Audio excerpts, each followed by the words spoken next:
When the FBI came to me, not to question me, they never came to question me. I mean, they have at the airport and things, but they never came to my house to question me like was reported in the press. And Dr. Ramadan knows about press. I don't believe press anymore, because once you read about yourself in the press, you know it's just rubbish. You know. And Wikipedia, my goodness, you know. So the FBI, I told them, look, my wish, you know, really, my wish is you guys get it right. Really. This is a criminal problem. These are criminals, and they need to be stopped. Extremism is as American as apple pie. We have extreme sports. We jump off buildings, you know, with bungee ropes and things. We have extreme eating. We had a woman die recently in a water drinking contest. We have hot dog contests where they eat 150 hot dogs. People from Egypt would never do that. You know, we have extreme music. They used our music to torture people at Guantanamo Bay. Seriously, they used it to torture. In fact, the heavy metal bands actually protested against their music being used as torture. We have extremism is as American as apple pie, really.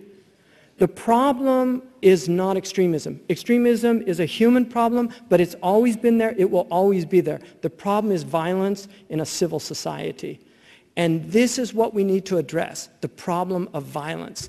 And at essence, Islam is an Iranic religion. It is a peaceful tradition. Our Prophet was not a warmonger.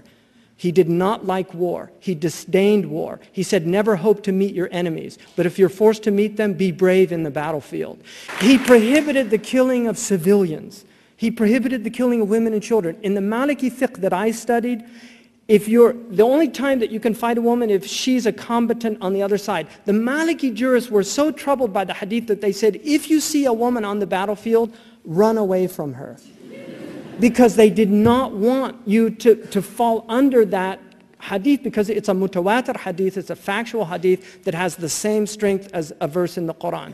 Now, I want to close and end this by saying one of the greatest problems we have is we have what I call Sheikh Googles, weekend muftis.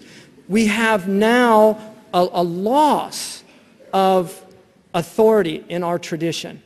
This has led to people like what they call Sheikh bin Laden. Somebody called me up on a recent Arabic program and said, what do you think of Sheikh Osama bin Laden? And I just said, first of all, what do you want from the question? Do you want me to be, if I answer, oh, he's a great guy, to be in Guantanamo Bay tomorrow? I mean, is that kind of the idea? Or what, you want, you know, I think he's terrible.